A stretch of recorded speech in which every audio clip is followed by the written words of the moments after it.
पापा और पिंटू। आज पिंटू गुस्से में घर से जल्दी ही निकल आया और गुस्से में पापा के जूते पहनकर आ गया। वो सोच रहा था, आज बस घर छोड़ दूंगा और तभी लौटूंगा जब कुछ बड़ा आदमी बन जाऊंगा। जब मोटरसाइकिल नहीं दिलवा सकते थे तो क्यों मुझे इंजीनियर बनाने के सपने देखते हैं? आखिर क्या जरूरत थी मुझसे झूठा वादा करने की? अपने साथ आज वो पापा का बटुआ भी उठा लाया था, जिसे किसी को उसके पिताजी हाथ तक नहीं लगाने देते थे। पिंटू सोच रहा था कि इस बटुए में जरूर पैसों के हिसाब की पर्ची होगी, पता तो चले अब तक कहाँ कितना माल छुपाया है। लेकिन जैसे ही वो सड़क से कच्चे रास्ते पर आया, उसे लगा कि जूतों में कुछ चुभ रहा है। उसने जूता निकाल कर देखा। उसके पैर में थोड़ा सा खून निकल आया था। जूते से कोई कील निकली हुई थी। दर्द तो हुआ, पर वो गुस्से में था। जैसे ही वो कुछ दूर चला, उसे पैरों में कुछ गीले का सा आभास हुआ। सड़क पर पानी था। पैर उठाकर देखा तो जूते के नीचे का हिस्सा टूटा हुआ था। जैसे तैसे लंगड़ा कर वो बस स्टॉप पर पहुंचा। पता चला 1 घंटे तक कोई बस नहीं थी जहां उसने जाने का मन बनाया था। उसने सोचा, अब तक क्यों ना बटुए को खंगाला जाए कि क्या है इसके अंदर। उसने बटुआ खोला। एक पर्ची दिखाई दी।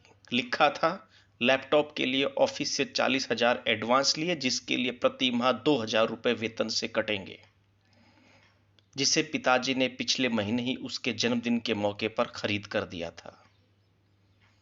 दूसरा, उसने बटुए में एक मुड़ा हुआ कागज देखा जिसमें लिखा था, अपना पुराना स्कूटर दीजिए और एक्सचेंज में नई मोटरसाइकिल ले जाइए, वो भी आसान किश्तों पर। यह पढ़ते ही उसका दिमाग घूम गया। पापा का स्कूटर? ओह! उसके बाद वो अपने घर की तरफ तेजी से भागा। अब पैरों में वो कील नहीं चुभ रही थी। रास्ते में पिंटू सोचते हुए जा रहा था कि पिछले 3 महीने से उसकी माँ उसके पिताजी को नए जूते खरीदने के लिए बार बार बोले जा रही थी, लेकिन हर बार उसके पिताजी कुछ जरूरी खर्च बताकर अपने लिए जूते नहीं ले पा रहे थे और इन्हीं फटे जूतों से अपना काम चला रहे थे। कुछ देर बाद पिंटू वापिस अपने घर पहुंचा। वहां ना ही उसके पापा थे और ना ही उनका स्कूटर।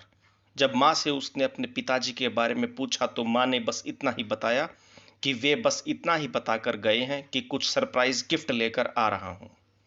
ओह नहीं, मैं समझ गया कि वो कहाँ गए हैं। माँ की बातों को सुनकर पिंटू सोच रहा था। वो दौड़ा और बाइक एजेंसी पर पहुंचा। पापा वहीं पर थे। पिंटू ने झट से अपने पिताजी को गले लगा लिया और रोने लगा। नहीं पापा नहीं, मुझे नहीं चाहिए मोटरसाइकिल। बस आप पहले नए जूते ले लो और मुझे अब पढ़ लिख कर अपनी मेहनत से बड़ा आदमी बनना है, वो भी आपके तरीके से।